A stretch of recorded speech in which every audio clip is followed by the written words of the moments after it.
Color guard. Halt. Lift. Phase. Present. Colors. Oh, say, can you see by the dawn's early light what so proudly we held at the twilight's last gleaming, whose but stripes and bright stars through the perilous fight o'er the ramparts we watched were so gallantly streaming, and the rocket's red glare, the bombs bursting in air, gave proof through the night that our flag was still there. Oh, say, does that star-spangled banner yet wave o'er the land of the free and the home of the brave?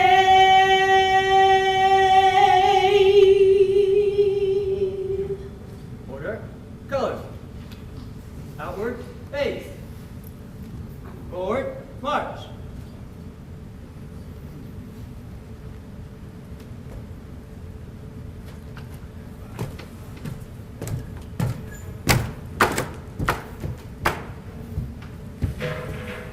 Post.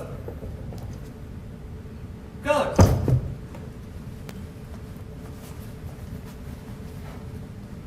Face. Colors. Present. Order. Outward. Face. Forward. March.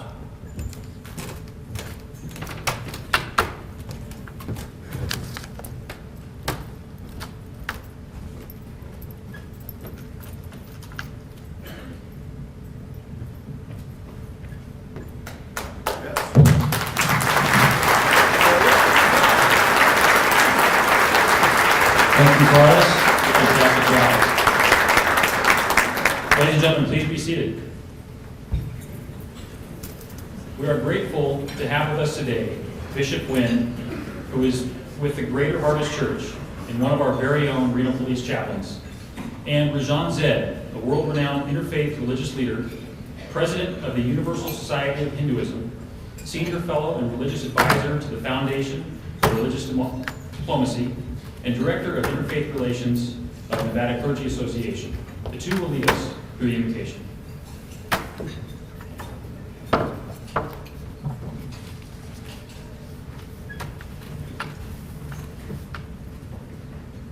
Can we all rise, please? I will first say in Sanskrit and then translate into English. This is from ancient Hindu scriptures. Om Bhurvuvah Swaha Tat Saviturvarenyam Bhargo Devasya Dhimahi Diyo Yona Prachodayat. We meditate on the transcendental glory of the Deity Supreme, who is inside the heart of the earth, inside the life of the sky, and inside the soul of the heaven. May He stimulate and illuminate our minds. Astoma Sadgamya Tamsoma Jyotirgamya Mrityor Mamratam Gamya. Lead us from the unreal to the real, lead us from darkness to light, lead us from death to immortality. Niyatam kuru karma tvam karma jyayo hya karmana srira yatra pi chatena prasiddhiyet karmana yagnarthat karmana nyatra lokoyam karma bandhana tadartham karma kaunteya mukta samachara.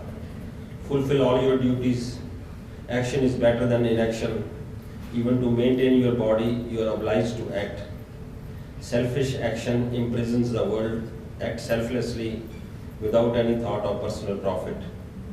Tasmada sakta statam karyam karma samachara sakto hyacharan karma paramapnoti purusha karma navahi samsiddhi mastita chankadya loka sangraha mevapi sampa shankar tumrahasi. Strive constantly to serve the welfare of the world. By devotion to selfless, one attains the supreme goal of life. Do your work with the welfare of others always in mind. Om Saha Navavatu, Saha Namanatu, Saha Viryan Karva Bahai, Tejasvi Navaditamastu, Mahamit Visa Bahai. May we be protected together, may we be nourished together, may we work together with great vigor, may our study be enlightening, may no obstacle arise between us. Samni va akuti, samna hiryani va, samnam astu vo mano, yatha va susa hasti. United your resolve, united your hearts, may your spirits be at one, that you may long together dwell in unity and concord. Om Shanti Shanti Shanti. Peace, peace be unto all. Om.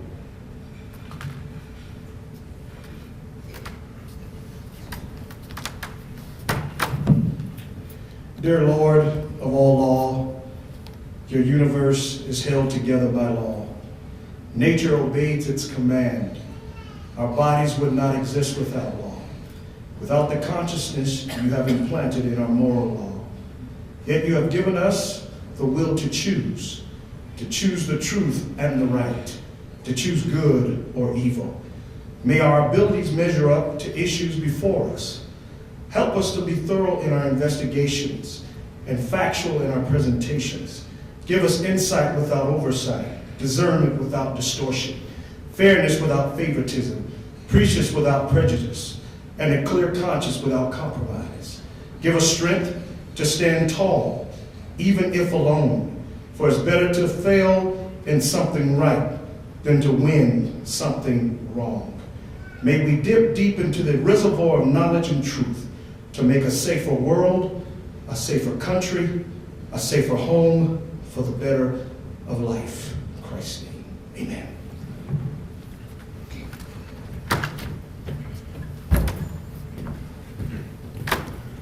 Bishop Wynn, Rajan said, thank you very much. We appreciate it. Okay, welcome. Please be seated. Welcome to the Excellence in Policing and Community Leadership 2011 Annual Award Ceremony. Thank you all for being here. It is an honor for me to welcome you as we begin today's ceremony. Each year, we take time to look back and recognize excellence in policing from the preceding year. This is the third annual award ceremony. However, this year, we have a very special edition. You may have noticed the slightly bigger room and quite a few more people here today, and for good reason. Today, we will highlight and celebrate examples of exceptional leadership carried out by members from throughout our community during a year of significant challenges and adversity. We are quite fortunate to have as our professional facilitators for this afternoon, Ms. Vicki Campbell and Mrs. Shelby Sheehan. Thank you very much, ladies. I'll hand it over to you in just a minute. First, I'd like to acknowledge Lucas Folletta, who is the Chief Counsel for Governor Sandoval. Governor Sandoval could not be with us today, but he has sent Mr. Folletta on his behalf, and we appreciate that representation. Thank you. Okay, I'd like to start by handing over to you, Chief.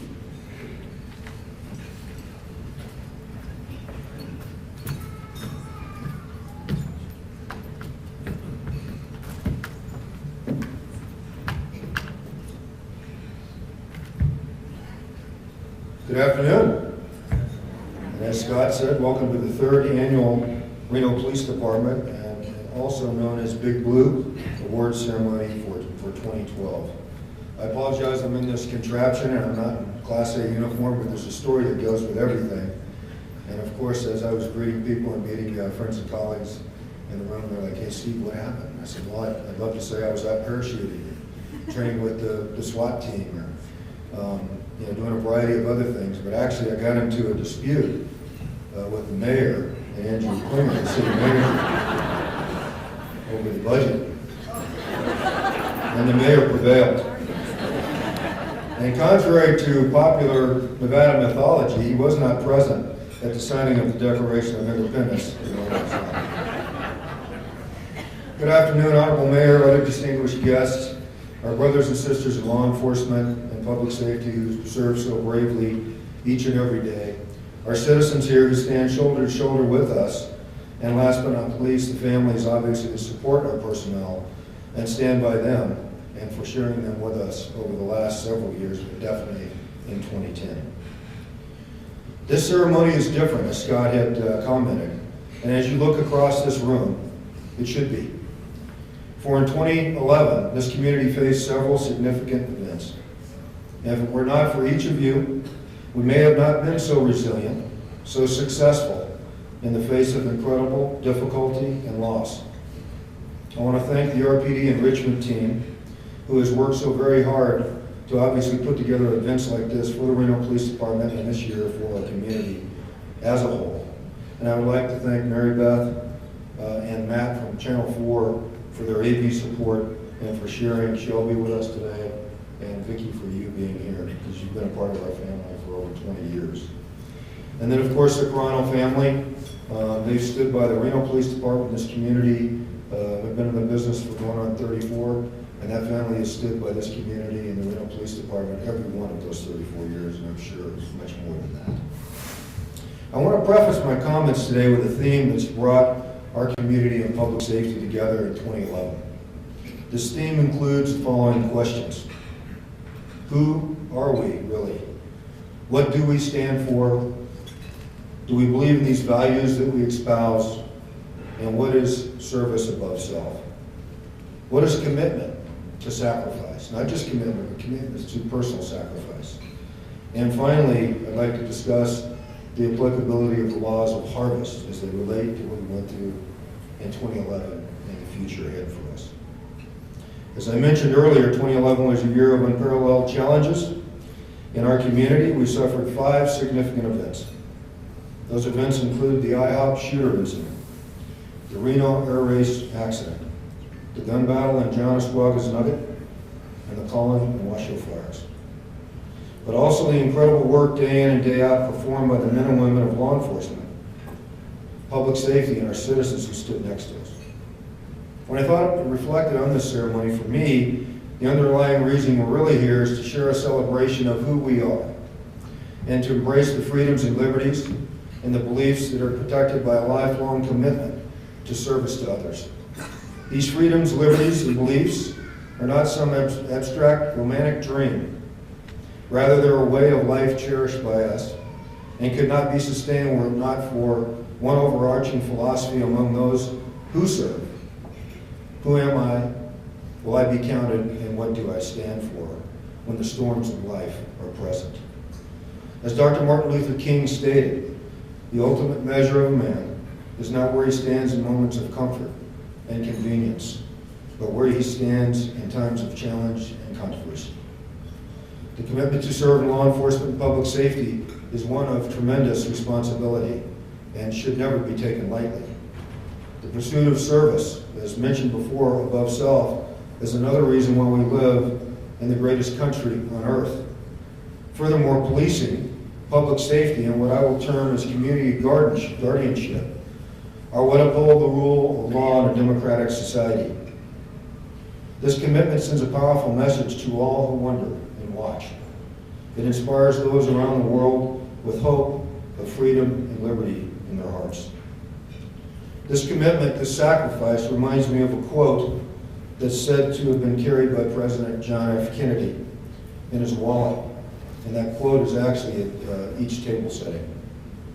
On the back, it is quoted, "Bullfight critics ranked in rows, crowd the enormous plaza full.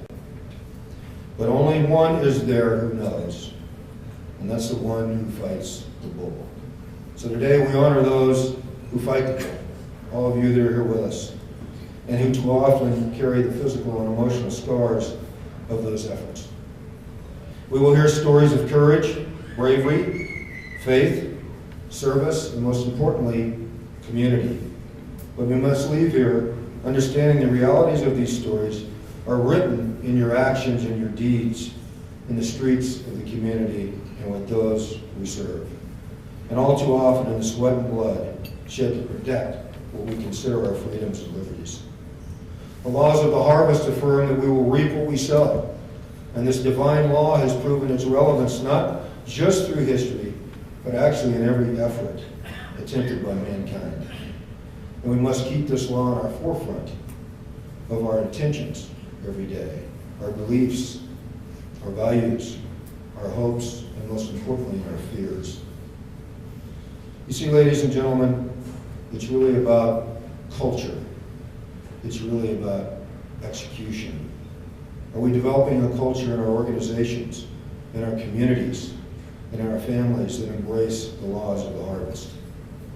I would like to proclaim the following about our commitment as it relates to the laws of harvest. And I'm not very politically correct, so I will apologize in advance if I offend anybody. To our allies in law enforcement and public safety, who share our commitment and understand our burden, we pledge the loyalty of faithful friends. United, there is nothing we cannot accomplish, and defeat is not in our creed, nor shall it ever exist within our culture.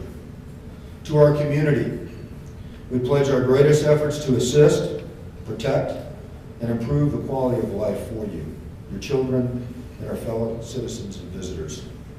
We realize and honor our responsibilities to you, but also humbly know we can't do it without you. Stand by us, give us faith and support for the journey ahead, and we give thanks for the blessings of your support. Finally, to those who may consider themselves our adversary, because they exist in policing, we offer not a pledge, but an absolute truth. We quest for peace, prosperity, and a belief that all people are created equal and will be treated as such. We will bring every asset to bear to fulfill our sacred responsibilities to protect our people from any power of destruction or threats to their peace and their opportunity. Let me close with a challenge to everyone here. Leave today committed. Committed that you carry the responsibility entrusted to us by the people, for the people.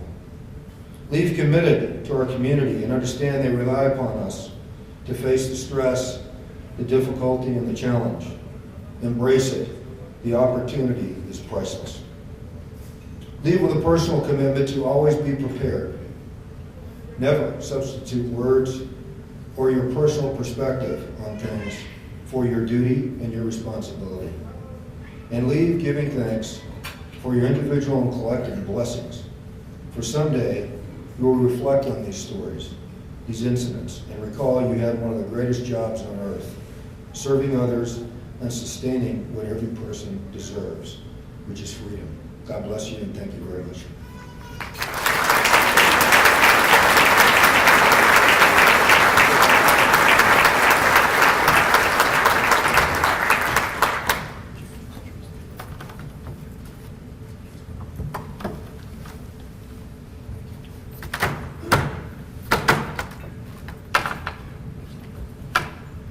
Would we all stand, please, while we pay a tribute to our military? Thank you.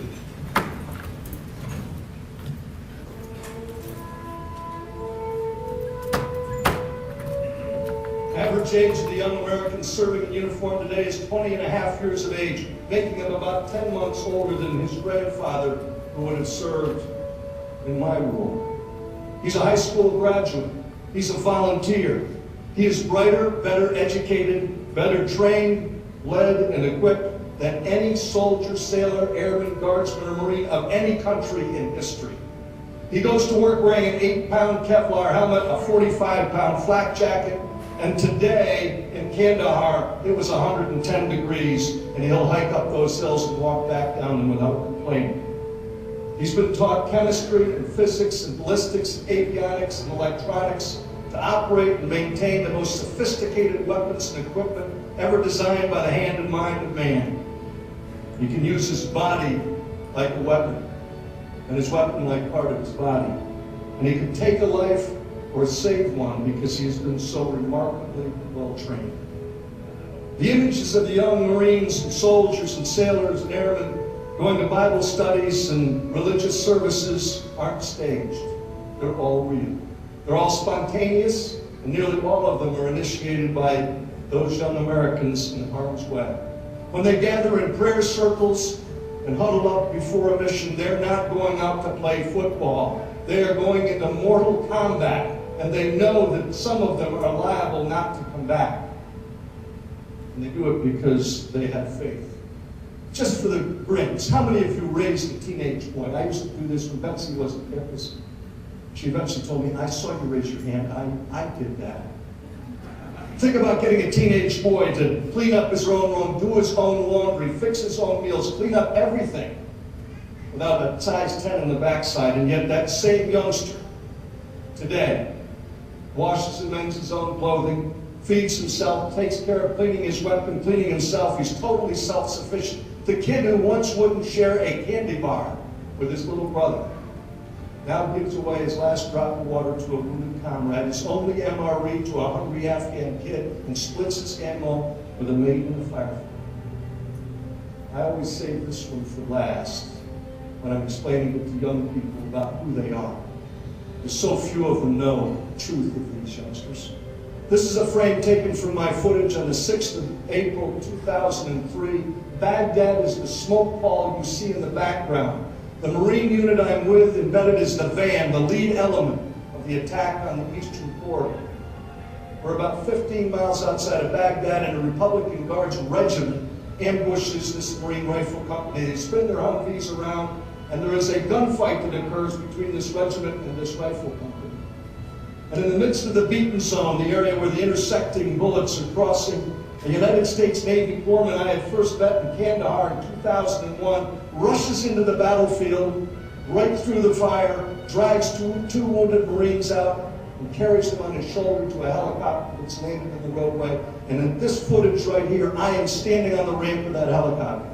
And this corpsman who's rushed now twice before and brought these two wounded back, now has the third one. And off to the right-hand side, as you look at the screen, a Reuters news crew sets up their tripod, and they're videotaping him going in and out. And as this guy staggers back into the gunfight, one of them shouts out, "Hey, mate, what did you do that for? Didn't you notice?" In other words, you stupid American. Didn't you notice that wasn't a Marine? If you look carefully at that photograph, you'll see that the wounded warrior who's already been bandaged up by that United States Navy medical corpsman isn't a Marine. It's a wounded Iraqi soldier. And this U.S. Navy corpsman is rushed into the battlefield to save his life. And so, because it's polite company, Wayne, I can only put it this way. In response to the Reuters news crew, the Navy corpsman gives them a gesture. You're not supposed to get that part. He gives them a gesture and says, "Didn't you notice? He was wounded. That's what we do. We're Americans."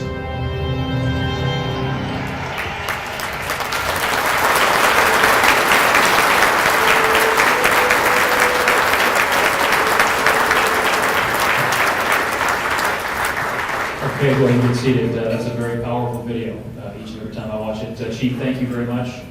Okay, at this point, I'd like to hand this over to, like I said earlier, the professionals. Again, we're grateful to have you today, and please welcome Vicki and Sean.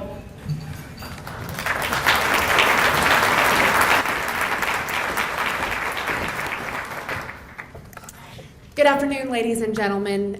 It's our honor here to be here today to celebrate and to recognize all of those people who have made such a difference over the last year, not just police officers, but our community as well. During today's program, we will identify the individuals and the organizations who have demonstrated exceptional performance and leadership in our community during the preceding year and highlight some of their work. And as we go through the ceremony today, we're going to display the names of the honorees on the screens to our left and right, along with the category of recognition. And when we tell you to do so, please begin walking up to the front area, and on the left side of the stage, proceed through the front and go into the receiving line here on the right side of the stage, where we will take a group photo. We will have plenty of traffic cops available, lights and sirens, to help direct you if you get lost or confused. So without further ado. 2011 was a year of tragedy tempered only by the triumph of the overwhelming community response. One example of this occurred on September 16th at the Reno Air Races, when a North American P-51D Mustang flown by pilot James Leeward crashed into the spectators, killing 11 people, including Leeward, and injuring at least 69 others. There are many amazing examples of those who stepped in and made significant contributions, which we would like to highlight over the next several minutes. So to begin, we would like to present the Reno Police Department's life-saving medals. The Reno Police Department is honored today to have so many of you in attendance to help acknowledge 3 officers whose swift actions made such a difference.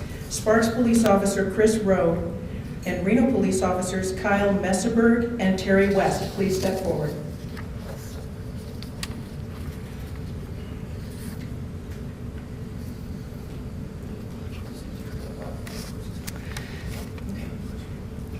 Terry West was unable to join us today.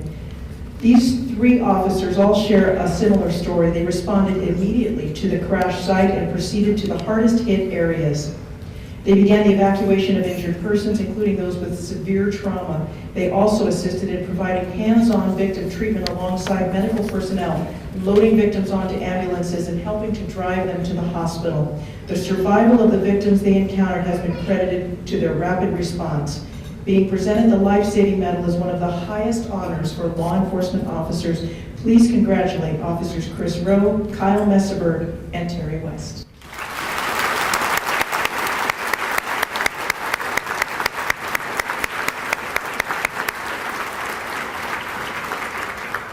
Next, we have the Chief's Commendation Medal. Reno Police Officers Derek Cecil, Guy Cooper, Joe Lever, Josh Sanford, Michael Morris, and Tom Haken. Please come forward. When presented a chaotic scene, such as the event at the Reno Air Races, you need leaders to emerge, take action, and to help restore order. These officers each contributed in such a manner as they entered the scene. They evacuated and helped establish triage areas, and then carried injured victims to these areas and provided aid. They set up a post for family members of deceased and injured victims, coordinated trauma intervention, victim advocate, and chaplaincy resources. They also helped to organize and facilitate an efficient egress of ambulances, as well as establish a secure perimeter around the scene. Please help us acknowledge their efforts.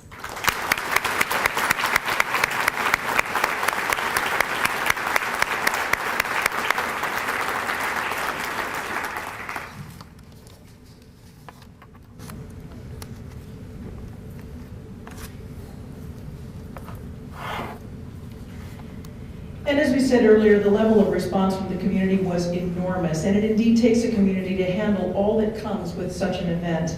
The following people and organizations represent the collective team whose actions and contributions made a difference. We'll begin calling each group, beginning in alphabetical order. When you hear your name, please come forward.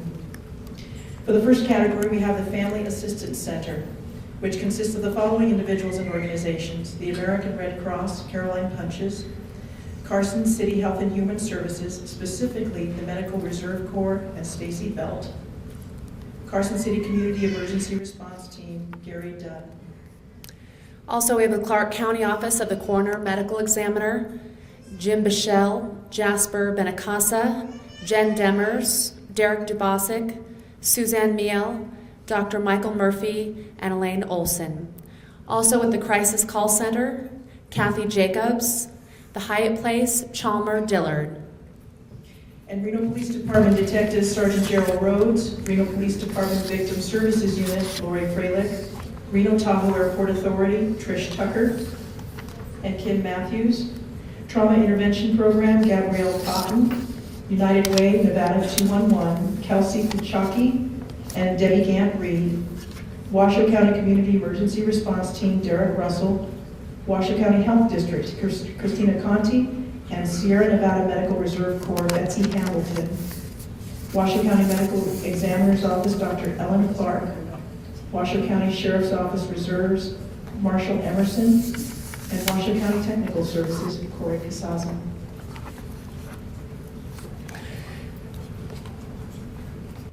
This is perhaps one of our greatest collaborative successes last year, as each of these agencies played such an important role in providing support to those impacted by the air race tragedy. The Family Assistance Center worked tirelessly to help the medical examiner bring resolution to the affected families. Members assisted in key areas of emergency shelter, logistical support, antemortem interviews, and mental health support. We would like to also acknowledge Clark County Coroner's Office, who sent a team up to Reno to assist the Washoe County Medical Examiner's Office and worked alongside them to meet the demands of such a large-scale incident. Next, we have the hospitals: Northern Nevada Medical Center, renowned Regional Medical Center, renowned South Meadows. South St. Mary's Regional Medical Center, Shelby Hunt, RN, Helen Lidham, RN, Julie Morgan, RN, Jenny Wilson, MD, for their professional medical care of a wide range of injured patients under the demands of a multi-casualty event. And next, the following hotel and casinos: Circus Circus, the El Dorado Hotel and Casino, Gene Carano; the Grand Sierra Resort, Steve Wolzenholm; the Sienna Hotel, Jay Milestrup; the Silver Legacy Hotel and Casino, Gary Carano, for their hospitality to the affected families, providing free rooms and amenities in the days following the crash. Also, we have Martin and Ross Security, Joe Martin. Securing the large area surrounding the accident site required a lot of assistance. Martin and Ross Security provided their professional and competent services while working shoulder to shoulder with law enforcement and airport officials. And the National Transportation Safety Board Emergency Operations Center, Max Green, who coordinated NTSB-related assistance, including assigning representatives to the Family Assistance Center. The next group includes the State of Nevada Department of Public Safety and its divisions of the Nevada Department of the Highway Patrol, Chief Elizabeth Conboy, Deputy Chief David Jones, Nevada Division of Emergency Management, Chris Smith, Nevada Division of Investigations, Rick Brown, Mary Hagen, Coley McCann, Scott Smith, Will Thurston. These individuals participated in a multifaceted capacity, including first responder, investigative, emergency management, and state resource coordination.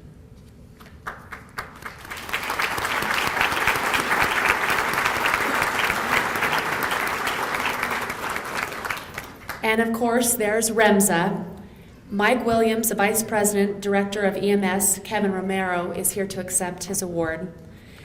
It goes without saying that REMSA medics had their hands full due to the sheer enormity of the event. Their scene coordination was exemplary and their life-saving efforts were heroic.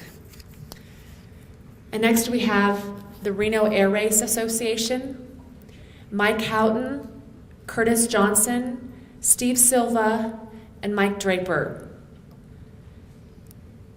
During a time of unprecedented challenges and acute emotion, the RARA staff remained composed and supportive, professional, and above all, demonstrated sincere compassion for all of those affected.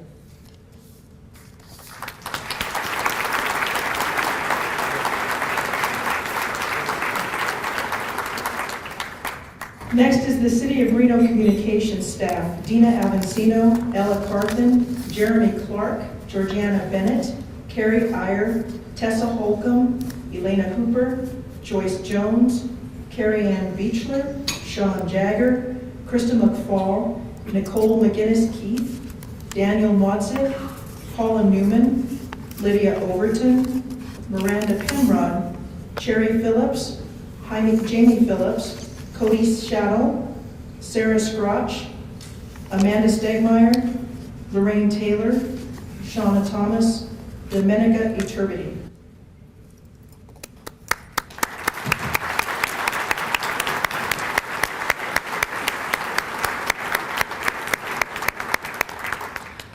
And also the Washoe County Sheriff's Dispatch, Jalay Gassedi Koshkabar, Clayton Griffin, Dustin Linebarger, Rebecca Ormsby, Karen Stout. The first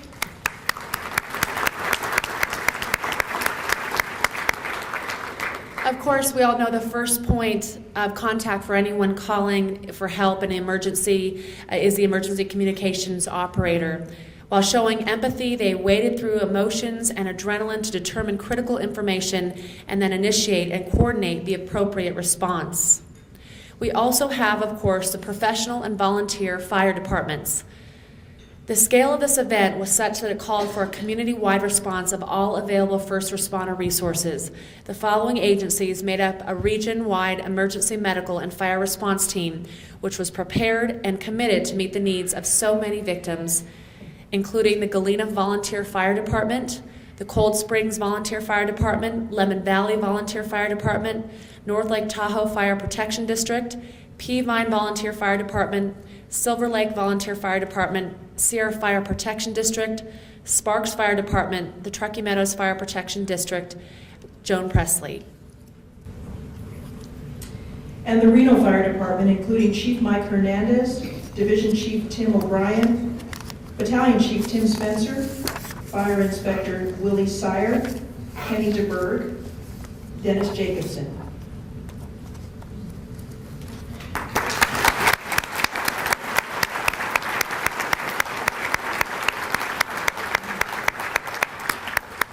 From their leadership role in the Incident Command Group in the control tower to their response and rescue efforts on the ground, the Reno Fire Department proved again what a valuable community asset they are.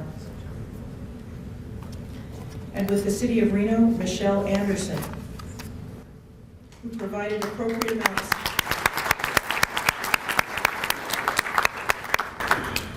of emergent and pertinent information in a timely manner while under international scrutiny. Also, the Reno Tahoe Airport Authority, Chris Bart, CEO President, Chief Robert Vester, and Captain Kevin Field.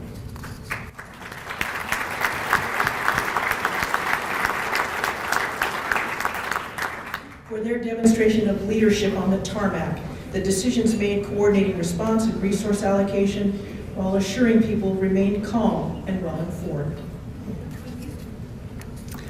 And next, the Waltons Funeral Home, Tammy Dermody, who offered free funeral, crematory, and clergy services, including the cost of shipping the remains of out-of-town victims. As well as the Washoe County Emergency Management and Homeland Security, Aaron Kensington, who was instrumental in activating the Family Assistance Center and the 211 call center, as well as being a tremendous team player, multi-agency collaborator, and a true leader during a time of crisis.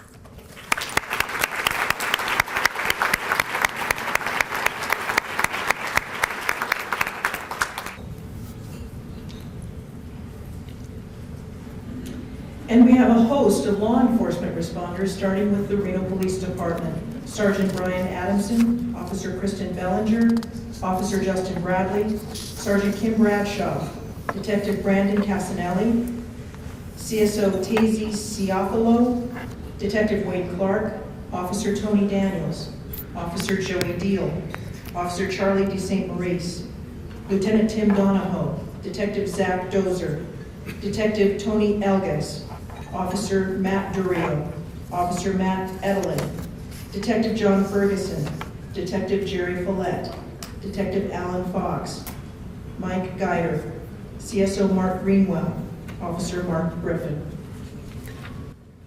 Lori Freilich, Officer Kelly Gannon, Officer Jerry Hallert, Officer Shormany Herrera, Officer Jason Hill, Officer Alan Hollingsworth, Officer Eric Hulse, Officer Allison Jenkins, Detective Trenton Johnson, Officer Curtis Kaiser, Sergeant Mark Catry, Detective Ernie Kazmar, Sergeant Ernesto Leyva, Officer Travis Look, Officer David Lopez, Detective Brian McQuaddy, Detective Greg Meister, Detective David Millsap, Officer Tony Moore, Officer Tom Mueller, Lieutenant Amy Newman, Sergeant Colby Palmer, Eunice Peterson, Officer James Pitsnoggle.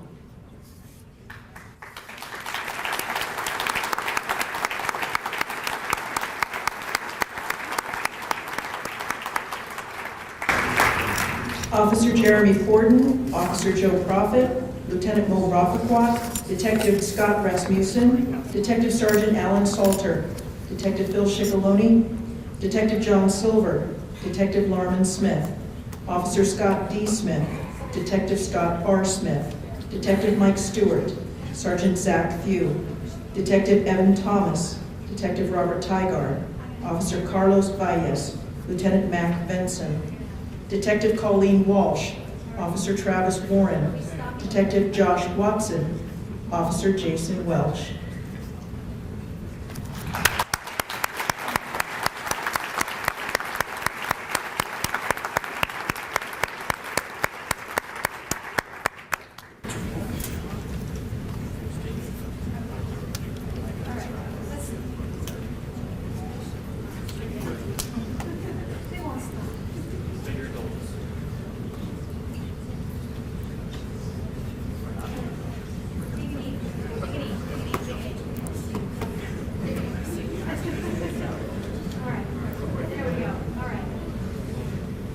That is the most unruly class picture. I know, I feel for her.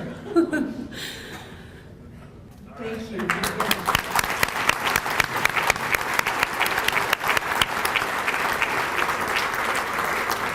And now from the City of Sparks Police Department, Officer Tony Marcanato.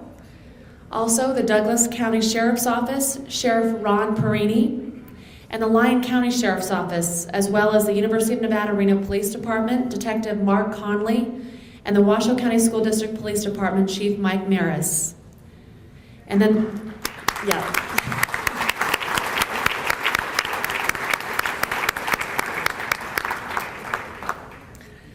Then we have the Washoe County Sheriff's Office, Assistant Sheriff Marshall Emerson, Lieutenant Tim O'Connor, Linda Cienko, along with the Washoe County Search and Rescue, Sergeant Ralph Caldwell. Now, these first responders helped initiate the treatment and transportation of all affected victims to area hospitals within a remarkable 62 minutes of that crash, while the secondary responders assisted in the monumental tasks which followed, including area searches, evidence preservation, investigative follow-up, and victim services.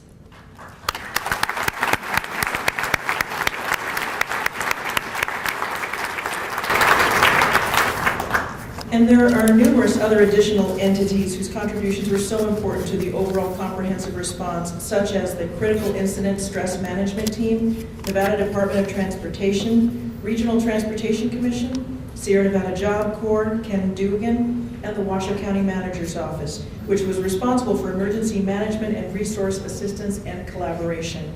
Despite this impressive list, we have undoubtedly missed others whose role was as important as those already mentioned, and we thank all of you.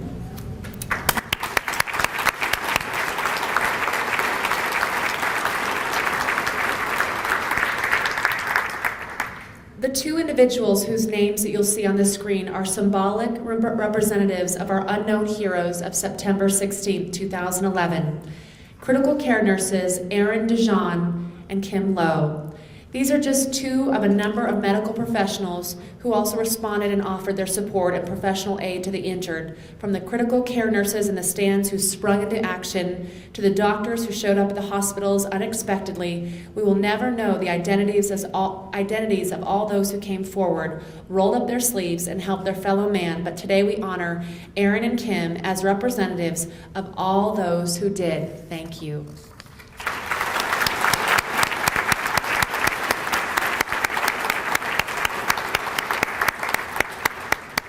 2011 presented unique challenges for Northern Nevada aside from the Reno Air Race disaster. Just about a week before that historic crash, a gunman entered the IHOP in Carson City with an assault rifle and fired 60 rounds at patrons, killing 3 National Guard soldiers and 1 civilian. Many of the agencies already mentioned also responded to assist Carson City in this tragic event, providing tremendous support to those affected. We would like to acknowledge those who responded, including the Carson City Sheriff's Office, and celebrate the extended community of Northern Nevada that comes together in times of need.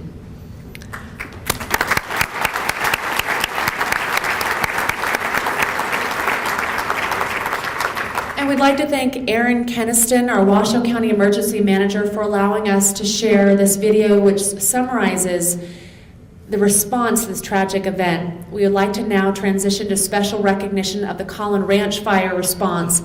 As air race victims began to go home from the hospital and wounds healed, the community would face yet another disaster. In the early morning hours on November 18, 2011, a brush fire sparked by a tree limb falling across power lines broke out in the Collin Ranch area. The fire, fueled by exceptionally high winds and dry conditions, burned through the night and into the next few days. Once finally contained, 28 homes were destroyed and 10 more were damaged, causing an estimated $15 million in damage.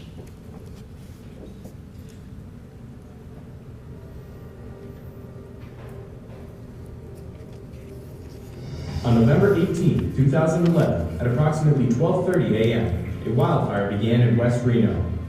It was rapidly spreading due to high winds, leapfrogging as much as a quarter mile at a time, and involving homes in the Collin Ranch area.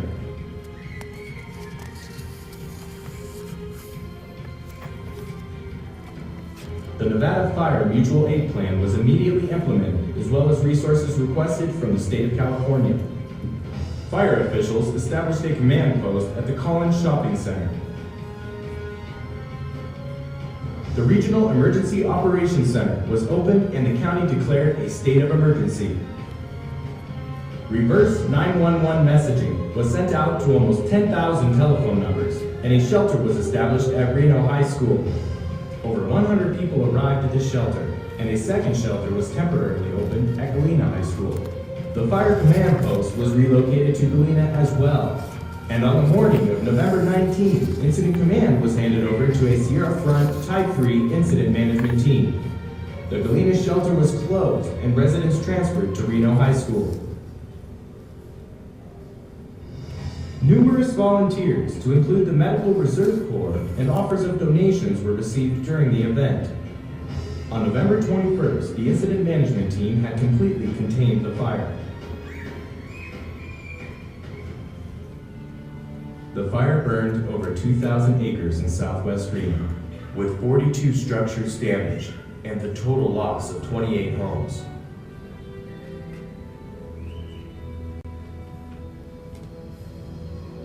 Local and state preliminary disaster assessment teams work to examine the disaster area and coordinate FEMA assessment. The Small Business Administration established a field office to assist residents.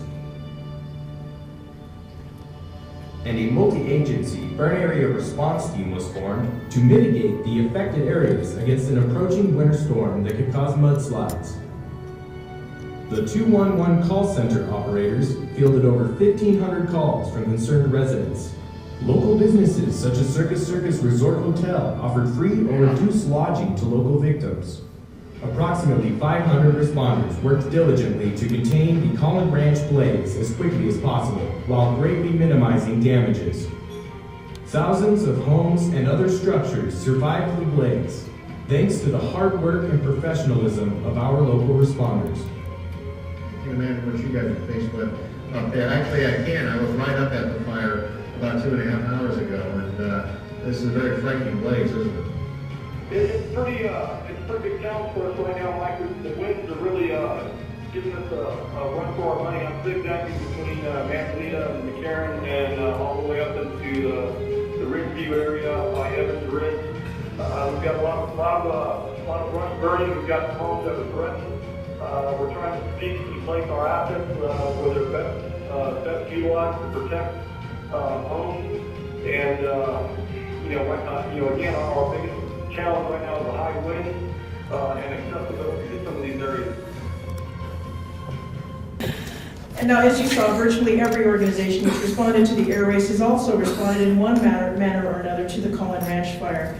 From the first responders, the firefighters, both professional and volunteer, REMSA and law enforcement officers, to the victim support organizations, emergency management entities, and all the businesses who supported everyone in between, you represent our community at its finest. In the interest of time, we're not going to bring each group up again, but we do recognize as emphatically as those same agencies for their leadership and heroic efforts.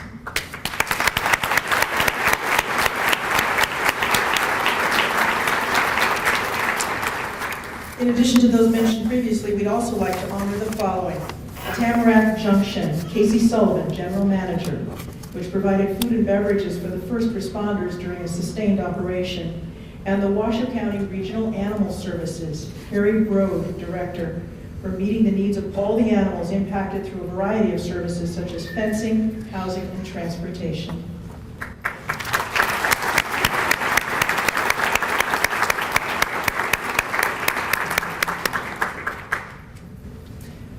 Among all those fire departments mentioned, we would also like to recognize the Bureau of Land Management, as well as the Peavine Volunteer Fire Department, David Revim, Fire Chief, Pete Canizero, Fire Chief.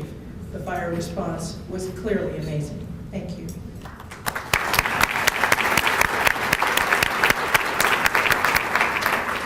And finally, we'd like to highlight the actions of several specific members of the Reno Police Department.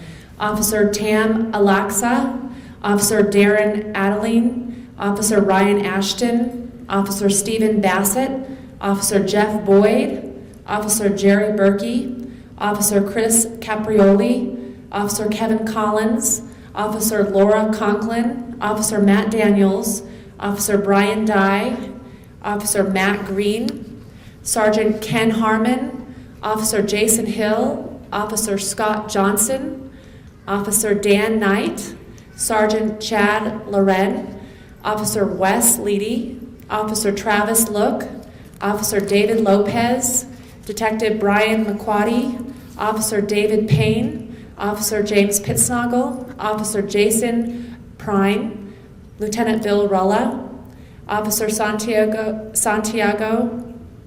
Officer Dax Soto, Officer Russ Stewart, Officer John Topian, Officer Wendy Van Deist, Officer Steve Wozniak, Officer Will Yan. These officers, across all assignments and ranks, acted extraordinarily, some even heroically, in response to this traumatic community event. These officers performed various tasks, including going door to door, searching homes, and evacuating residents in their burning neighborhoods and extinguishing fires, all without the benefit of fire protection equipment, to securing the neighborhood, protecting property, and conducting post-incident damage assessment.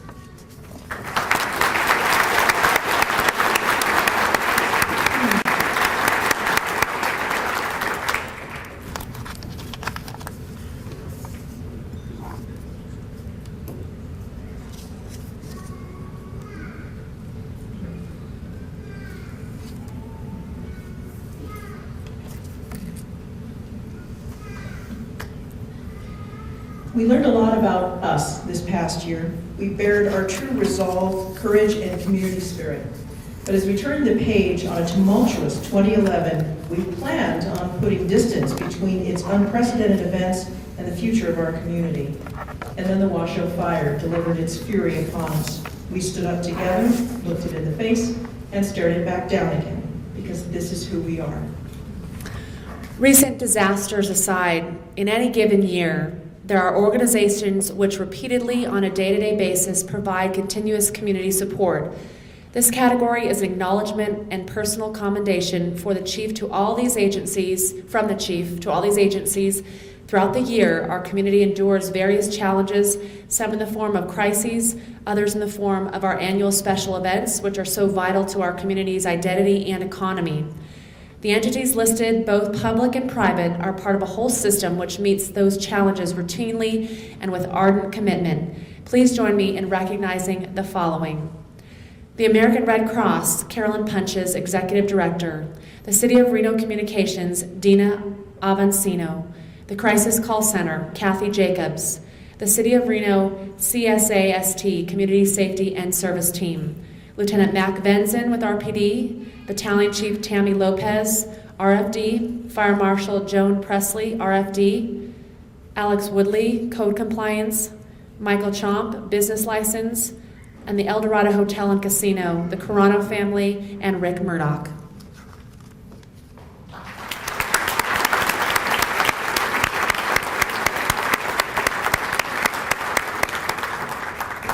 Harrah's Hotel Casino, Tim Tretton, Nevada Air National Guard, Nevada Army National Guard, Nevada Highway Patrol, REMSA, Mike Williams, Vice President of Operations, Reno Fire Department, Chief Mike Hernandez, Reno Police Department Community Service Officers, Tazy Ciafalo, Mark Greenwell, Luana Johnson, Kimberly Klein, Mike Price, Carol Starks, and Maria Torres. Reno Police Department Victim Services Unit, Lori Freilich, Reno Tahoe Airport Authority, Chief Robert Vester, Renown Regional Medical Center, Sparks Police Department, Deputy Chief Brian Allen, St. Mary's Regional Medical Center, the Trauma Intervention Program, Gabriel Totten. UNR Police Services, Commander Eric James, Washoe County Medical Examiner's Office, Dr. Ellen Clark, the Washoe County School Police Department, Chief Mike Maris, the Washoe County Sheriff's Office, Under Sheriff Todd Vinger. And now we're going to turn things over back to Chief Pitts, because obviously Vicki and I have some communication to work on.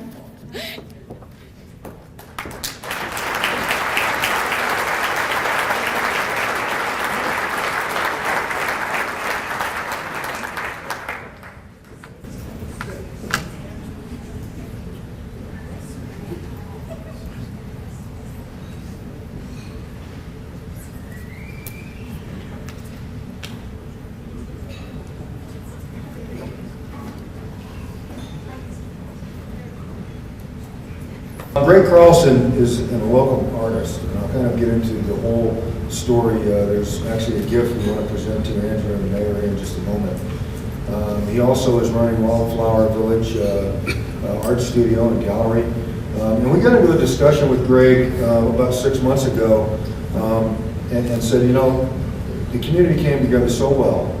It wasn't about those just in uniform. It was about really the community in 2011. And it would be great to maybe get a piece of art designed and developed that would reflect that. And I'm not an artist, but he started to work on the theme. He worked with Lori Freilich from the Victim Services, myself, and many other people in public safety over the last 4 or 5 months. And I'm going to introduce him, and we're going to present this painting. It's a piece of abstract art. And again, I apologize, I'm an amateur when it comes to art. But this young man did an incredible job. I saw it for the first time last week. I took my family over, and there's so many different symbolic pieces of information in this art. Mr. Mayor, Mr. Klinger, after Greg speaks for a moment, we want to present this to you. And I don't know if it's going to fit in the mayor's office, but sir, wherever you want it hung, we'll make sure that it's hung. So, Greg, sir. Thank you, Chief. This has been a big project of Chief Pitts, and I'm just very proud to have been chosen to do it for him. It's courage in the face of fear was the theme that Chief Pitts brought to me, and he gave me photographs from the Reno Gazette Journal, and I appreciate that. And what I did was do a basic abstract impression from those photographs. It's lit with what I'd like to think is faith, hope, and charity, which embodies to me courage. And the gold impression that you'll receive from it, I hope, is supposed to represent the individual sovereignty of each person as they have given back in the face of fear through each one of these horrible incidents that happen in Reno. So thank you very much. Hope you enjoy.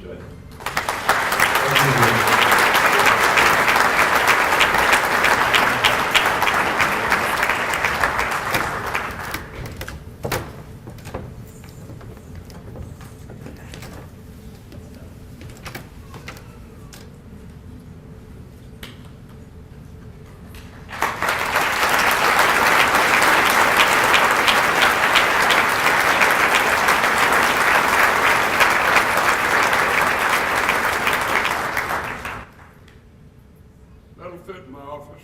Thank you very much.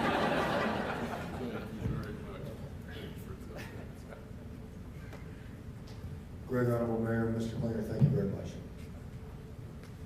For the last couple of years, the awards ceremony has been a year in review. However, this year, we'll start with the presentation of several original awards yet to be given. The Life-Saving Medal is one of our higher honors to present, as it is among the highest level of service we can provide to the community. Sergeant Mike Browett, will you please step forward? On May 13th, 2011, then Officer Browett arrived at 3125 South Virginia Street in response to a medical emergency.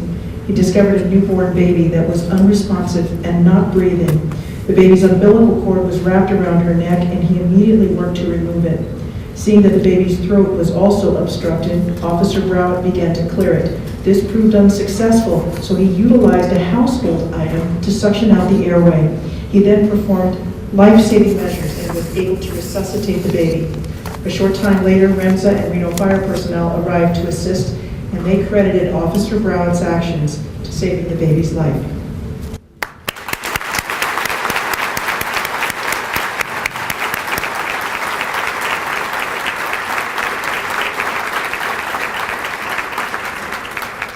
Next, we have the original presentation of the Chief's Certificate. The men and women of the Police Department wish to recognize the following people for your selfless contributions to our vision to be a model of policing excellence.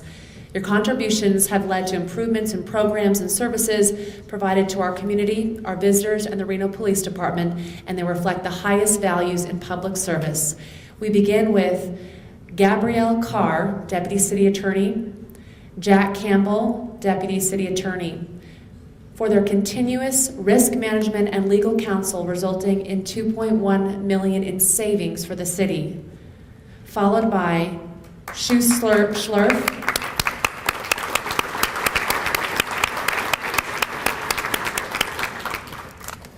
Sue Schlurf, the Assistant City Manager, for her 9 years of public service at the city.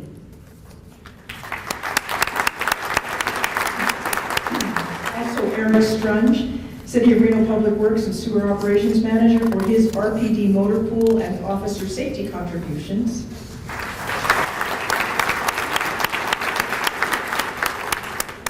As well as Jamie Schroeder, City of Reno Senior Management Analyst, for her leadership and collaboration in special event planning and coordination.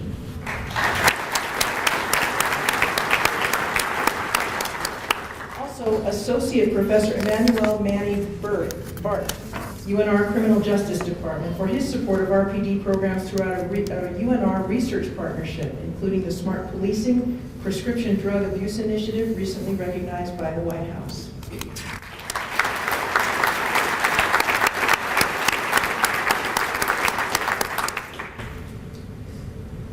Also, we have Alex Woodley, Customer Service and Code Enforcement Manager, and Lieutenant Bill Rula, RPD Patrol Watch Commander.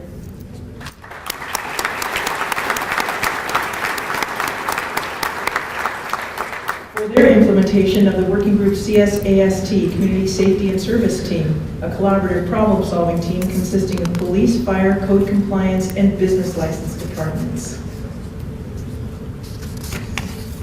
Also, Sue Fahami, Assistant U.S. Attorney, for her efforts in building a multi-agency partnership, including law enforcement and the Washoe County District Attorney's Office, under the Project Safe Neighborhood Anti-Gun Violent Felon Initiative, where the highest sentence of offenders are pursued.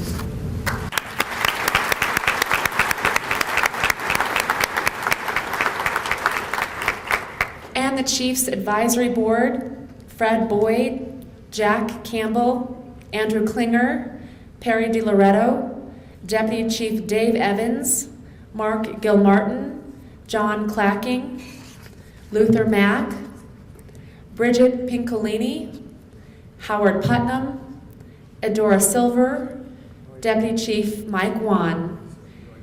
We are honored and have been privileged with your service and partnership. We thank you all for your contributions.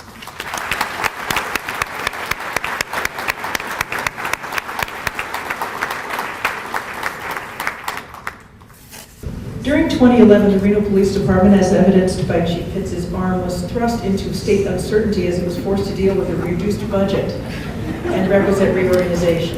This was a national and even international theme.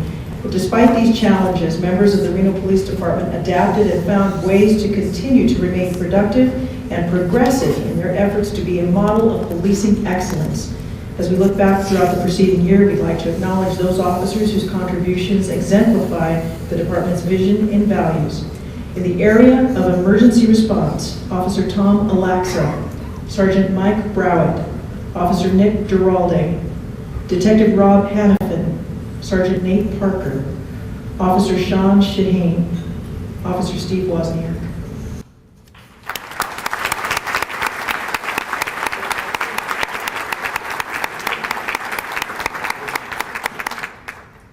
On July 1st, 2011, at approximately 4 o'clock in the morning, these and other officers responded to a structure fire at 505 North Center Street, the Shamrock Inn.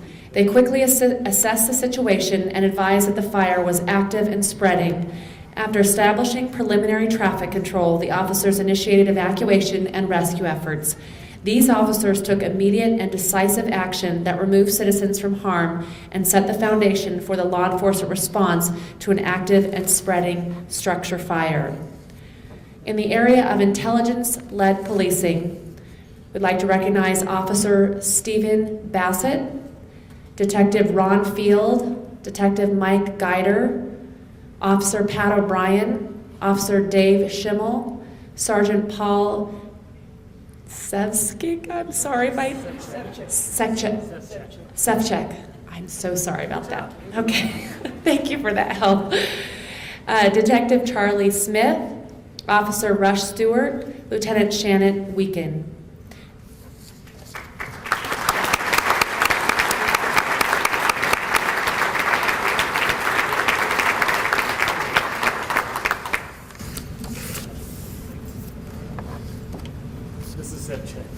I'm sorry. So many consonants, not a lot of vowels in there.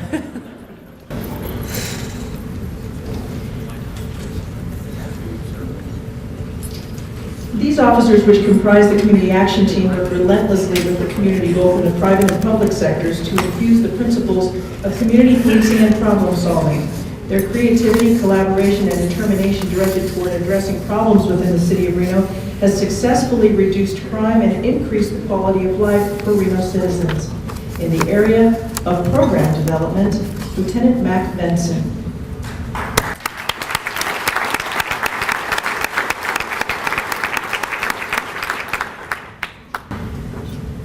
Then Sergeant Benson helped form the interdiction unit, a progressive and high-performing team for this community, though through collaboration with business owners and other law enforcement agencies, which resulted in notable successes and a nationally recognized interdiction program.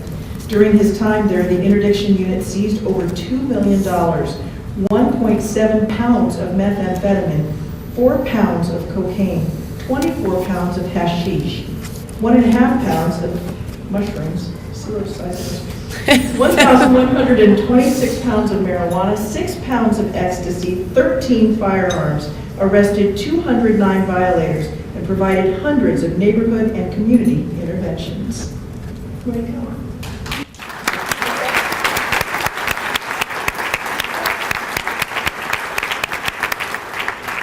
In the area of law enforcement community support, Detective Brandon Casanelli, Detective Jason Daniels, Officer Jerry Hallard, Detective John Silver, Detective Joshua Watson.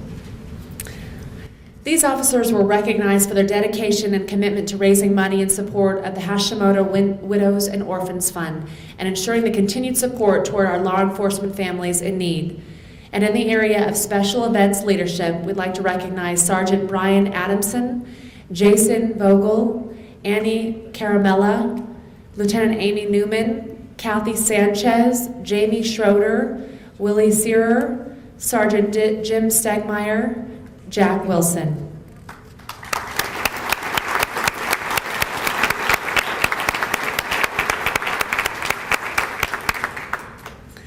Hot August Nights 2011 was a very successful event for the City of Reno. City staff, along with Hot August Nights promoters and downtown casino security, strategically planned staffing and scheduling for this year's event. Due to these cooperative efforts, City of Reno staffing for the event was reduced from years past, with a significant cost saving for the Hot August Nights promoter. The downtown open beer garden was a safe and successful addition to Hot August Nights 2011. Implementation of these processes has not only reduced required staffing from the City of Reno, but also reduced the number of arrests and interventions by law enforcement officers. Also, we have the category of community outreach. Randy Hill and Lisa Leatham.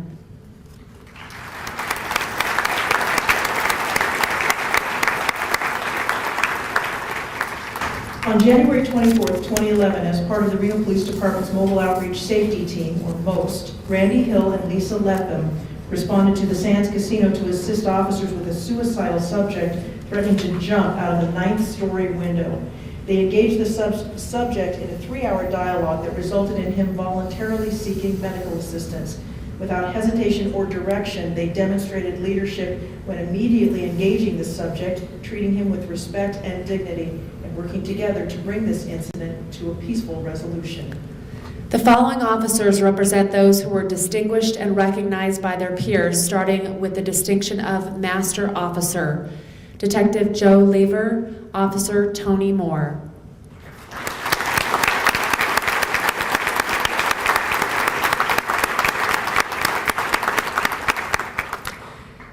After having served a minimum of 10 continuous years of service with the Reno Police Department and having received above average annual performance evaluations from their supervisors for the preceding 5 years, they have been recognized by their peers and supervisors for demonstrating department values and possessing an outstanding work ethic, professional demeanor, and exceptional job knowledge in the law enforcement profession.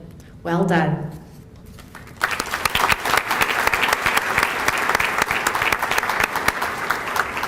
And next, the Police Officer of the Year, Officer Stephen Mayfield. Each year, the officers of the Reno Police Protective Association nominate fellow officers for this distinguished honor of the RPPA Officer of the Year. Officer Mayfield was this year's selection for numerous reasons, including the following: regarded as one of the hardest working and humble officers, passion for the job and volunteering his own time repeatedly, maintaining multiple disciplines such as K-9 Unit Training Officer, Police Training Officer, and Certified Administrator of POST testing. Leadership, coordination, and innovation in the K-9 program, above and beyond commitment and contributions to the interdiction unit. Notable arrests, including the Colin Kaepernick burglary case, dedication to family and co-workers. Unfortunately, he could not be here today, but let's give him a big round of applause.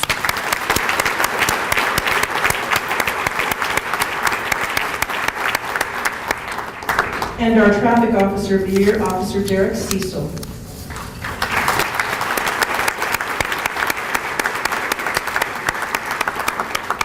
Derek Cecil was selected as the Traffic Officer of the Year based on the quantity and quality of work he did with special event planning and coordination, as well as his leadership overall. Congratulations, Stephen.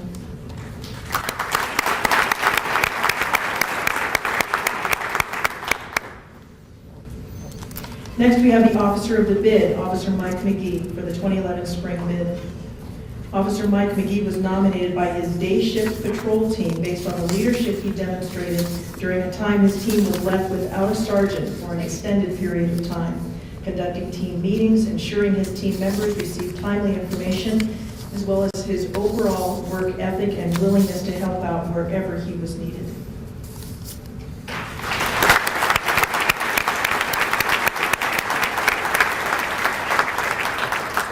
And Officer Jerry Howard for the 2011 Fall Bid. Officer Jerry Howard was instrumental in developing and implementing the exclusionary ordinance which prohibits certain offenders from being in city parks. Officer Howard has also dedicated countless hours developing and delivering our current weaponless defense system, as well as assisting in coordinating the refurbishment of the RPD gym. His supervisor additionally noted that Officer Howard is an avid proponent of the intelligence-led policing practices and continually works with Reno City attorneys to amend and/or strengthen downtown ordinances mainly dealing with quality of life issues.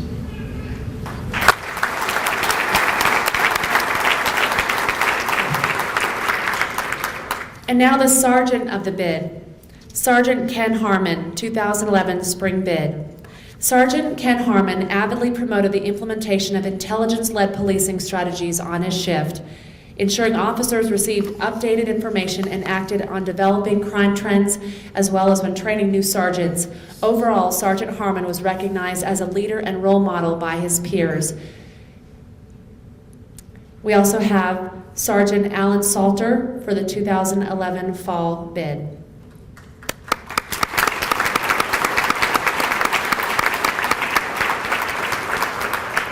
Sergeant Salter was recognized for his commitment to training new members of the Robbery Homicide Unit, his efforts in overseeing and progressing the needs of the Computer Crimes Unit, and his supervision of the badly needed overhaul of the interview room recording systems. And next we have Detective of the Bid, starting with Detective Curtis Lampert for the 2011 Spring Bid. Robbery Homicide Detective Lampert was recognized for his excellent clearance rate, reliability, and stellar work ethic, which was second to none during a time when the unit saw its staffing reduced 33% due to budget constraints, resulting in an increased workload to all detectives within the unit. Detective Lampert was personally responsible for the arrest of 25 individuals for serious felony crimes such as murder, robbery with a deadly weapon, battery with a deadly weapon, and home invasion.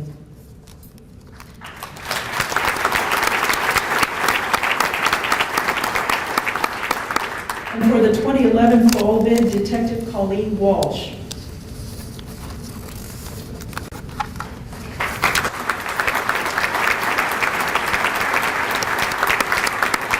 As the most senior financial crimes detective, Detective Colleen Walsh has amassed skill and expertise reflected in her daily work performance, particularly in the area of investigating complex elderly exploitation cases.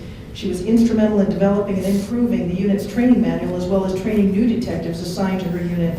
Colleen exhibited a knack for problem solving, taking the initiative to develop procedures to streamline online fraud reporting to lessen the workload on the civilian support staff.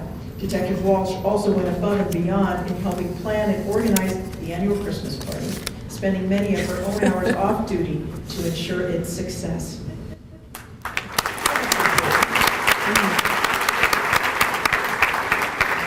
We also would like to acknowledge our City of Reno employee of the quarter. City of Reno employees of the quarter are selected based on their demonstration of the 4 R's: results, responsiveness, respect, and responsibility in distinct categories, including work across departments or for achieving outstanding results. For the first quarter of 2011, Lieutenant Amy Newman.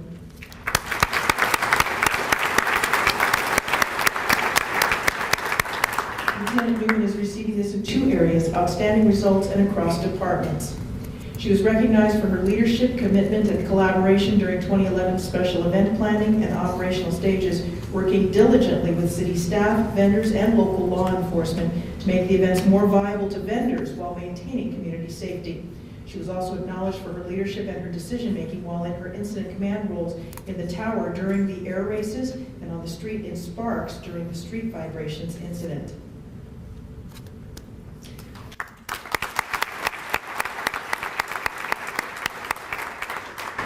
Also, Detective Eric Stroschein for outstanding results in the first quarter of 2011. He was recognized for his demonstrated investigative results while a member of the Sex Crimes Unit. He was unable to join us here today.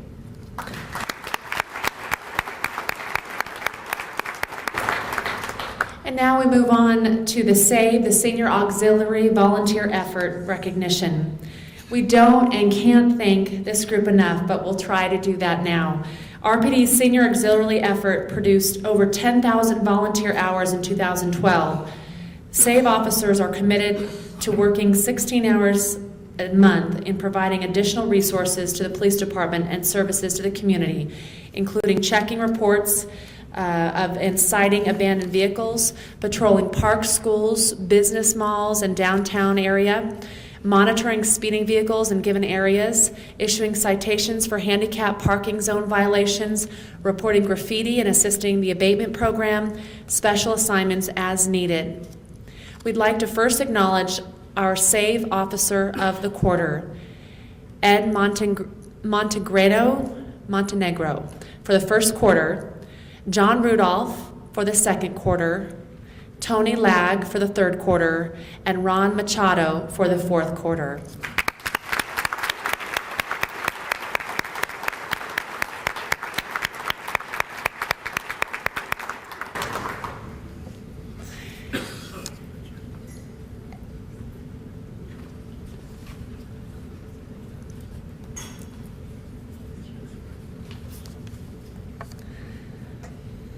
And now the SAVE Officer Volunteer Hours Milestone, Elaine Lewis and Will Grundhauser.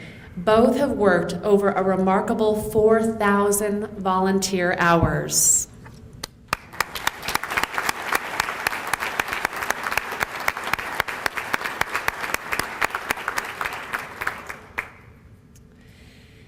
Next, the SAVE Officer Lifetime Achievement Years of Service Milestone, Gary Grant and Jack Marsh for 10 years of service.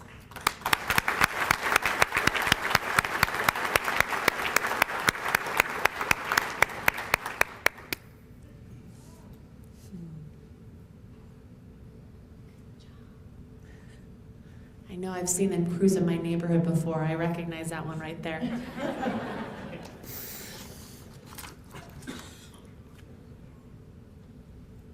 And now the SAVE Officer of the Year, Daryl Fowler. Each officer's contribution is so greatly appreciated, and the Reno Police Department is eternally grateful for your service. You represent the group as the most notable volunteer during 2011, and we thank you very much for all that you did and continue to do.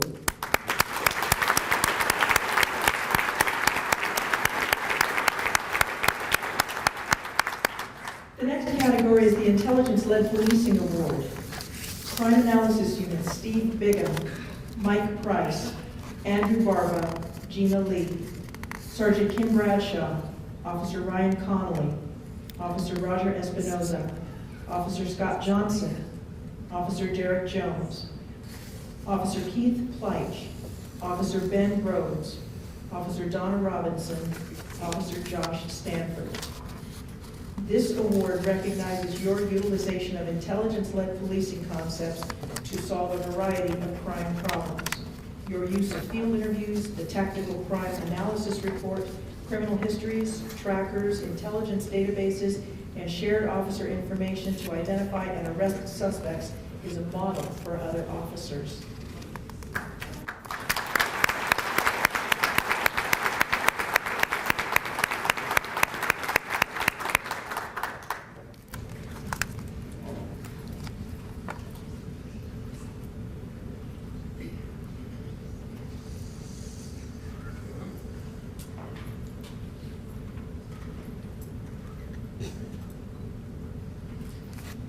Our next category is leadership recognition, and it's a new one for 2011.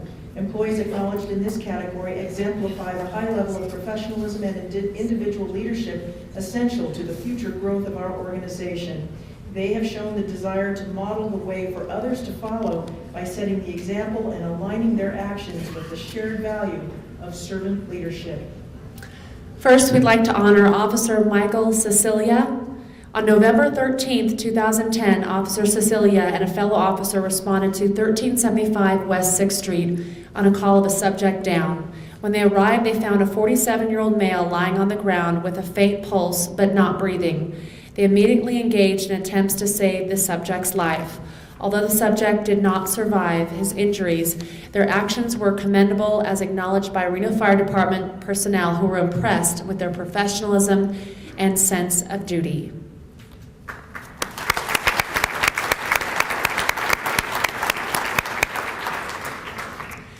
Next is Officer Tom Haken. During a period of time when RPD officer attendance at the annual Hoff Law Enforcement Memorial was regrettably low, Officer Tom Haken organized a group breakfast event the morning of the memorial in order to help bring sworn and professional staff members together and increase participation at the memorial. Consequently, the memorial saw one of its highest levels seen in recent years. Your effort to create an atmosphere of camaraderie exemplifies the department's leadership goals of creating a standard of excellence, setting an example for others to follow, looking for innovative ways to improve the organization, fostering collaboration, and building a spirited team.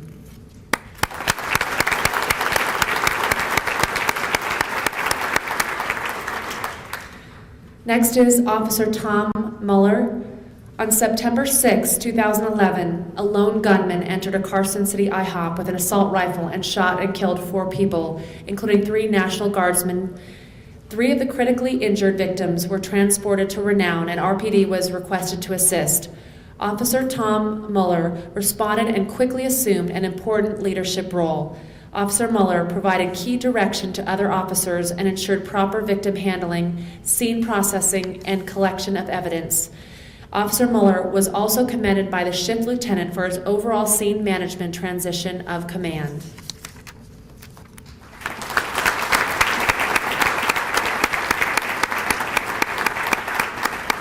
Next is Officer Tom Alaxa. When his team sergeant retired and left his team without a consistent supervisor, Officer Thomas Alaxa took the initiative to assume a surrogate role. He collected time cards, held team meetings, ensured vacations were submitted properly, signed his teammates up for training, communicated pertinent information daily with shift sergeants. Additionally, he identified a growing problem with pedal carts for hire in the downtown area. Some were involved in felony crimes. Officer Alaxa researched licensing laws, discovering a loophole. He worked with city attorney, business licensing, and code enforcement to help introduce an amended ordinance to the city council.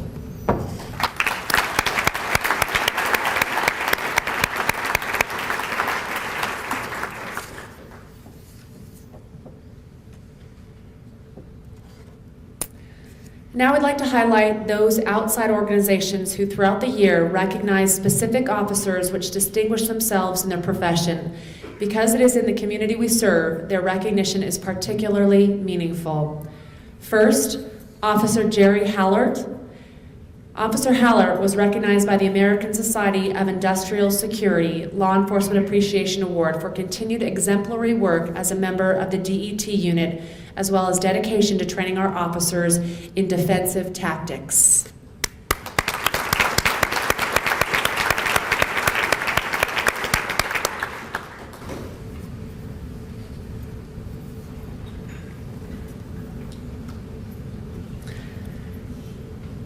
Next is Lieutenant Mac Benson as the Human Services Network Staff Member of the Year. He can only come up 3 times, so this is his last visit, I think.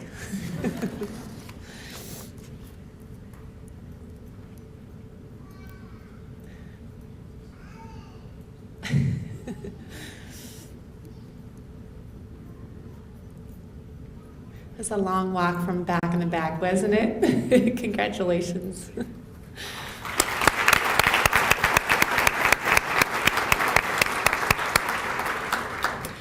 And there were officers Kyle Messeberg with Reno PD, Terry West with Reno PD, and Chris Rowe with Sparks PD, who were American Red Cross real heroes for their Reno Air Race response.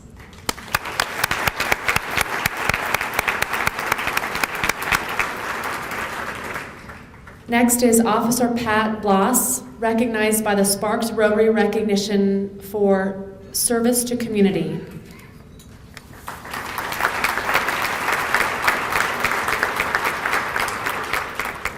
Also, we had officers Greg Bonnet and Derek Cecil, who were recognized by joining forces of the Office of Traffic Safety for outstanding performance in traffic enforcement.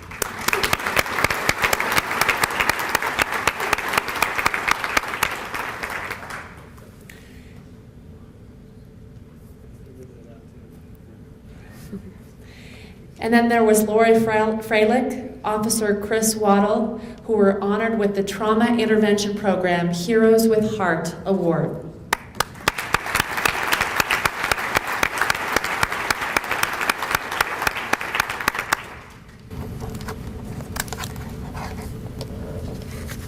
While still staying in the theme of outside entity recognition, we'd like to introduce the presenters for the next award. They are Ellie Hayes, Liz Revelle, and Rita Sloan, who are members of the Life, Peace, and Justice Commission of the Diocese of Reno. Officer Pat O'Brien, will you please come forward as well? We also have Dion Smith, and I'll hand this over to Ellie Hayes, who will do the presentation. The chief. Sister Pat Kelly was a Carmelite from Carmel, Reno. She was not only very spiritual, she was a champion for peace, justice, human rights, and quality of life issues. And she was actively involved in the Life, Peace, and Justice Commission for the Diocese of Reno. The Life, Peace, and Justice Commission for the Diocese of Reno gratefully presents the Sister Pat Kelly Life, Peace, and Justice Award to Patrick O'Brien in recognition of his work with the mentally ill and homeless of Northern Nevada as a Reno police officer, as exemplified by his advocacy for a triage center, as well as instituting a course for his fellow officers in working with the mentally ill. Dated this 30th day of May, 2012.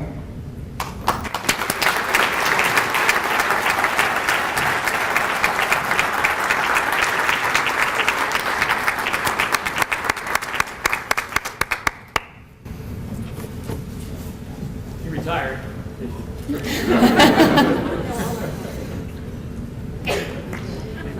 Thank you, Ellie and company. In the same category, we have the Regional Gang Unit, including members Deputy Brian Atkinson, Officer Eugenio Bueno, Officer Eric Chavez, Detective Wade Clark, Detective Chad Crow, Officer Jennifer Curry, Sergeant Sean Garlock, Officer Manny Herrera, Officer Jennifer Irby, Officer Terry Kovacs, Officer Javier Lopez, Officer Juan Lopez, Officer Kyle Messeberg, Sergeant Colby Palmer, Officer Chris Rowe, Officer Sean Schwartz, Officer Chris Chabot, Officer Joe York.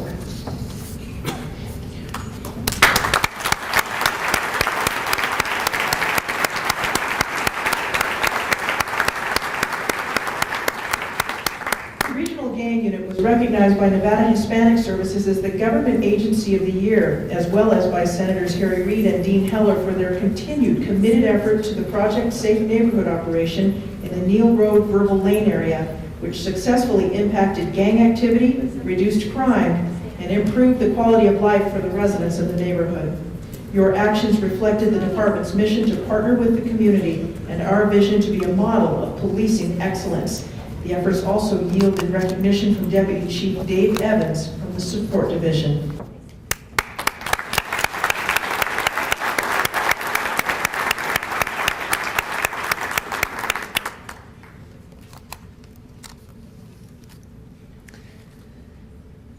An additional Deputy Chief Certificate of Commendation went to the Street Enforcement Team with members Detective Mark Conley, Detective Tony Daniels, Sergeant Tim Donahoe, Detective Tony Elgis, Sergeant Ernesto Leva, Detective Tony Marcanato, Detective John Silver, Detective Scott Smith, Detective Mike Stewart, Detective Evan Thomas, Detective Jason Welsh. On September 8, 2011, the SET team concluded a 2-month investigation into a significant drug trafficking operation. The SET team made 3 arrests and recovered approximately 3 pounds of heroin, 3 ounces of cocaine, and seized more than $10,000 in cash. This case demonstrates both the value of teamwork and commitment level of each detective assigned to the team. Their relentless pursuit of drug traffickers continues to make our community a safer place to live.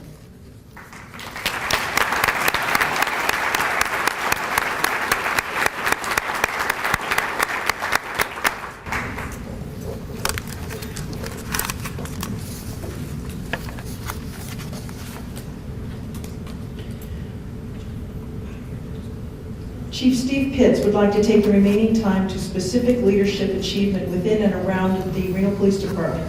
So we'll hand it back to him now.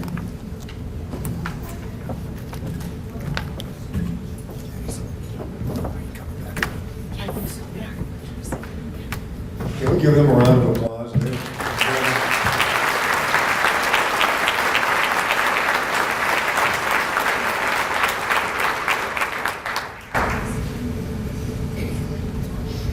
The next category, as they had mentioned, reflects really kind of lifetime achievement and or career achievement in certain categories. I won't get into all the details, but I'll be calling some ladies and gentlemen forward. Mr. Steve Bingham for crime fighting and intelligence-led policing.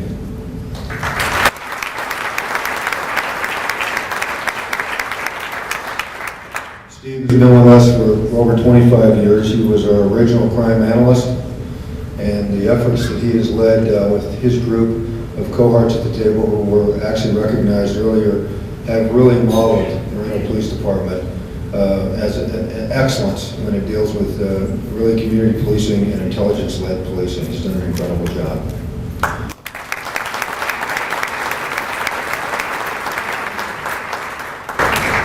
Ms. Bridget Pincolini, fiscal responsibility.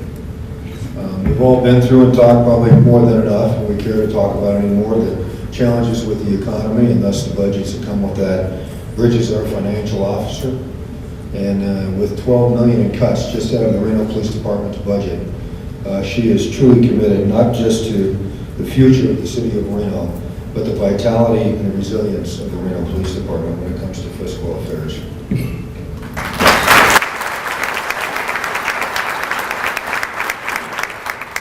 Officer Danny Thompson, Officer Jerry Hallert, and Officer Charlie D. St. Maurice. Officer Safety.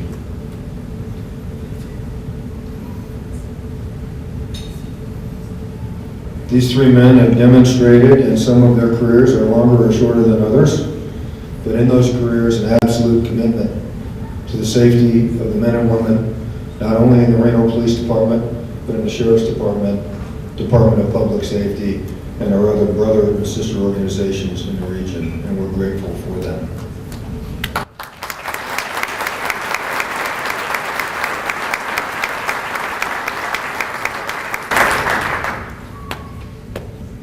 Detective, or current, actually Sergeant Andy Carter, recently promoted, and Detective Joe Lieber for problem solving in narcotics interdiction. The work they have done with our regional and federal partners to increase our ability to run intervention efforts on narcotics traffickers is incredible. And if I share the numbers with you, which Andrew knows because of the budget, you'd be significantly impressed. But you're dealing with millions and millions of dollars in cash and property seized by these two men in their efforts.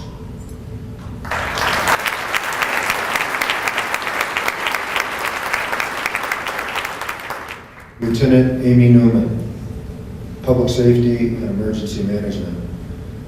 Amy led the way for the Reno Police Department along with many of you in 2011. We've talked about it for the last 2 hours, significant events, significant challenges. And I saw it take a toll on her. She's tougher than a bag of rocks, but it did take a toll on Amy, and we're blessed, Amy, that you were leading the way, and you actually did model policing excellence when it came to emergency management situations in 2011. He has not been there standing by our side. He's obviously a man of faith.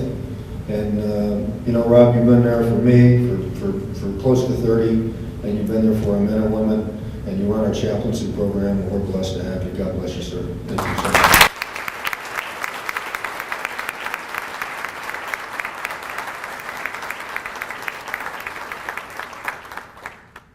Lori Fralick, Victim Services and Advocacy.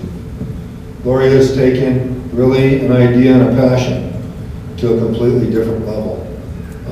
The amount of services that she and her personnel provided in 2011 are just astronomical. When you look at the numbers, thousands of victims served, community served. You kind of led the way when it came to setting the example, as Andrew and I talked in late night meetings with the mayor, about what are we going to remember when we leave these events? Is it going to be that we had another horrible tragedy, or are we going to talk about how the community dealt with it?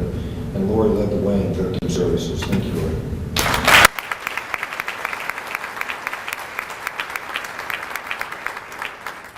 Retired Officer Don Ernau. I did not see Donnie here. Apparently he couldn't make it. He had spent about 15 years in our officer safety program, obviously mentoring young men like Jerry and these others I had mentioned earlier, and he recently retired. We want to thank him for his years of incredible service in the area of officer safety. Mr. Jason Soto and Mr. Al Snover, Sergeant Al Snover. For problem solving and leadership. As we face the budgetary challenges, we also face the importance of leading across different levels. Come on up, Jason. And Jason is the president of the RPPA, which represents the police officers. Al Snover represents the supervisors union. And these men spent countless hours with us behind closed doors, crunching numbers and coming up with solutions to work with the city so we can meet our budgetary, our cuts in budgetary resources. And if it wasn't for them, there were a lot of things we could not have done. So we're blessed for your leadership. Thank you.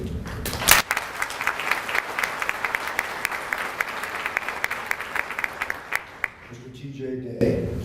There are really no words that I can express. I'm just not good enough with the English language. Would you come up, sir? Mr. Day, many of you know, has supported not just this community, but the Reno Police Department quietly and humbly for almost 30 years. If a police officer is injured, we get a phone call from TJ.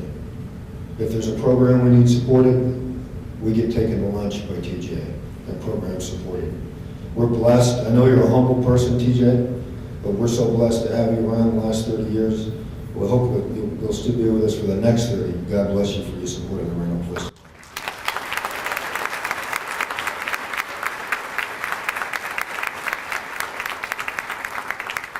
John Zed for Interfaith Ministries and Community Outreach. I know Rajan as a young command officer, and he's become a very close friend and a mentor of mine for the last couple of years. He's connected not just in this community, but across the world. This is a gentleman that can make things happen with a phone call, or maybe, I don't know if you could text Rajan across the world, but I'm sure you could email it very effectively. The other thing about Rajan is he's never forgot us.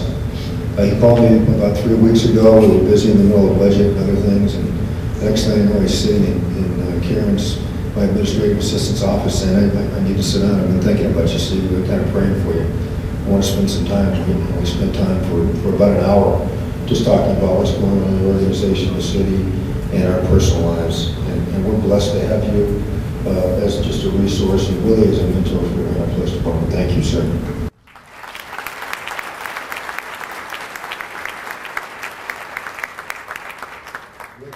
I'll wrap up and turn it over, I believe, to the two ladies.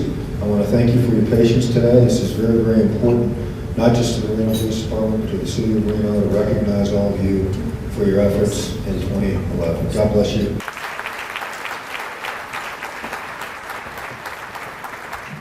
Ladies and gentlemen, this concludes the third annual Excellence in Policing ceremony. We want to thank you for coming. We hope you enjoyed helping recognize today's honorees. I'd like to quickly and sincerely acknowledge those who helped put this program together.